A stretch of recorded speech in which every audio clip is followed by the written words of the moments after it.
IKN Nusantara diyakini jadi penghubung lintas ASEAN, caranya? Otorita Ibu Kota Nusantara, OIKN, mengungkapkan Ibu Kota Negara, IKN, Nusantara diyakini mampu menjadi penghubung lintas ASEAN. Kondisi itu diharapkan berdampak positif terhadap laju bisnis di masa mendatang. IKN berpotensi sebagai lintas ASEAN di Kalimantan, Sabah Sarawak, dan Brunei Darussalam, ujar Deputi Pembiayaan dan Investasi OIKN Agung Wicaksono, di Jakarta, dilansir Antara, Senin, 4 September 2023. Agung menyebutkan Nusantara sebagai ibu kota negara nantinya tidak hanya terbatas sebagai pusat administrasi pemerintahan Republik Indonesia, namun sekaligus akan mampu menciptakan ekosistem yang menjadi penghubung terkait konsep Tri-City, yaitu Kota Samarinda, Balikpapan, dan IKN Nusantara. Pemerintah terus berkomitmen di dalam pembangunan Ibu Kota Nusantara, IKN. Hal ini dapat dilihat dengan dikeluarkannya perundang-undangan terkait pemindahan ibu kota baru beserta dengan peraturan mengenai insentif. Insentif tersebut adalah pembangunan terkait 12 sektor fundamental seperti energi terbarukan, jaringan telekomunikasi, transportasi, perumahan, pengelolaan air, pengelolaan sampah, infrastruktur teknologi, infrastruktur komersial, fasilitas kesehatan, fasilitas sosial dan publik, fasilitas pendidikan, dan kawasan industri hijau. Selain itu, komitmen terkait pembangunan IKN tidak hanya terlihat pada masa pemerintahan saat ini, namun para calon pemimpin Indonesia untuk tahun pemilu mendatang juga memberikan dukungan terkait IKN. Hal ini tentunya berdampak positif kepada munculnya minat dari para investor dalam menanamkan saham mereka di dalam proyek ini. Ini dapat dilihat dari beberapa perusahaan asal luar negeri yang telah berinvestasi di Ibu Kota Nusantara seperti JM Maxim asal Malaysia yang berinvestasi 30 housing tower melalui skema Public-Private Partnership, PPP. Kemudian Joe Green Panel asal Singapura yang berinvestasi di sektor pengelolaan sampah, dan Speak perusahaan asal Singapura yang berinvestasi di sektor energi terbarukan. Nusantara adalah ibu kota negara Indonesia di masa depan, yang ditetapkan dan diatur oleh Undang-Undang Nomor 3 Tahun 2022. Terletak di pesisir timur Pulau Kalimantan. Luas wilayah Nusantara hampir 4 kali Jakarta, yaitu kurang lebih 256.142 hektar dan wilayah laut seluas 68.189 hektar. Nusantara mengubah orientasi pembangunan menjadi Indonesia sentris, dan berfungsi untuk mempercepat transformasi ekonomi negara.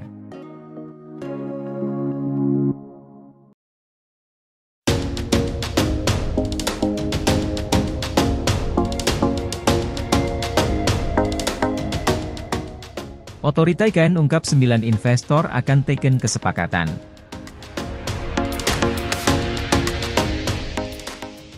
Deputi Bidang Pendanaan dan Investasi Otorita Ibu Kota Nusantara, IKN, Agung Wicaksono mengungkapkan dari 270 calon investor yang menyatakan minat berinvestasi, baru 9 yang akan menekan kesepakatan.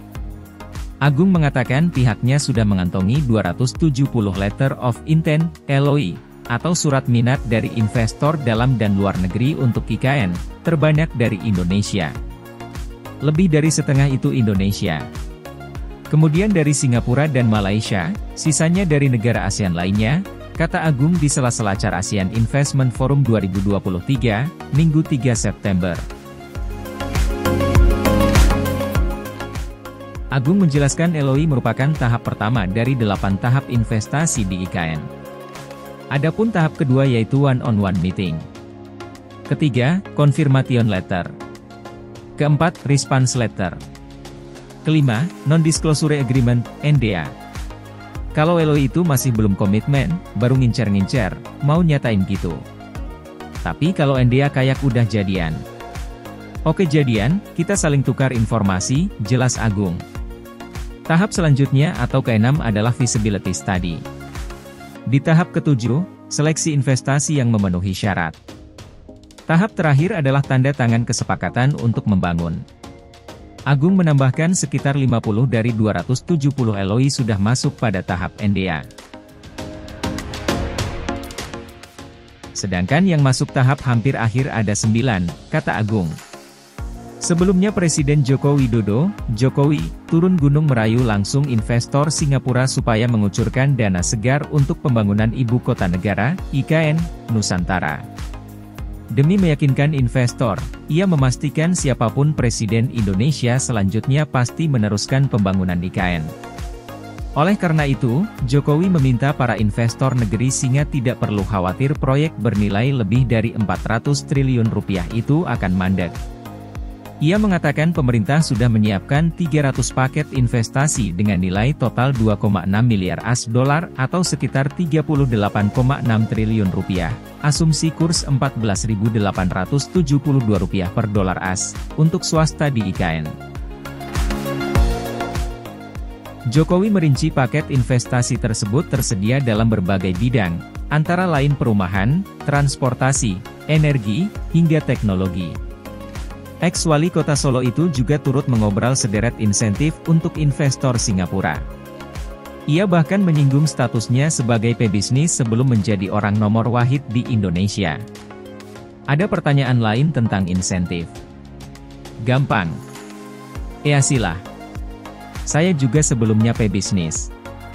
Jangan khawatir, kami telah menyiapkan insentif fiskal, seperti tax holiday, non-collected PPN, super deduction tax, biaya impor. Kami telah melakukan segalanya, khususnya terkait energi dan industri hijau, kami akan memfasilitasinya sebaik yang kami mampu, jelasnya di Ecosperity Week, Singapura, Rabu 7 Juni.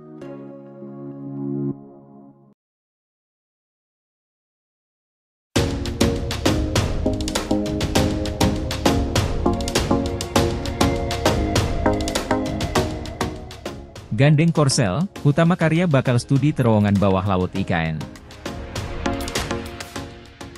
PT Hutama Karya, Persero, menggandeng PT Daewoo Engineering Construction Co. Ltd, Daewoo, untuk menginisiasi studi terowongan bawah laut, Immersed Tunnel, di Ibu Kota Negara, IKN, Nusantara di Kalimantan. Sebagai langkah awal, kedua belah pihak menandatangani nota kesepahaman, MOU, pada 10th Road Engineering Association of Asia and Australia, REAA, Business Forum di sela konferensi jalan internasional bertajuk Asia Australasia Road Conference 2023, ARC. Pada 25 Agustus 2023 di Labuan Bajo, Nusa Tenggara Timur, NTT. Dalam keterangan resmi, Kamis 31 Agustus, pihak Daewoo Engineering Construction Co., Ltd., Daewoo, diwakili Senior Vice President Overseas Marketing Development Team Daewoo Mr. Sung Han dalam penandatangan MOU itu. Ketua Satgas, Kasatgas, Pelaksanaan Pembangunan Infrastruktur Danis Sumadilaga sebelumnya mengatakan pemerintah tengah membuat desain terowongan bawah laut ini dan diharapkan bisa segera selesai sehingga pembangunan bisa dimulai di awal 2024. Kita baru selesai studi kelayakan, dan dari hasil studi kelayakan tersebut maka kita membuat desain. Insya Allah pada tahun depan kita bisa mulai konstruksinya, ujar Danis di IKN Nusantara, dikutip dari Antara, Rabu 23 Agustus lalu. Menurut Danis, setelah desain terowongan bawah laut selesai dan ditentukan, maka pemerintah akan langsung melelang proyek tersebut untuk kemudian ditentukan siapa yang akan menggarap. Lelang akan dilakukan oleh Kementerian Pekerjaan Umum dan Perumahan Rakyat, PUPR, sebagai penanggung jawab pembangunan proyek pemerintah di IKN.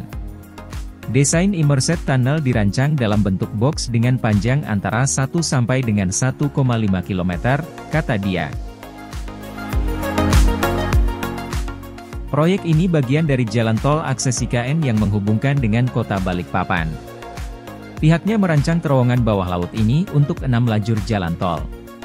Kalau kita bisa memulai pembangunan Immersed Tunnel ini pada 2024, maka sekitar 2-3 tahun dapat diselesaikan, terangnya.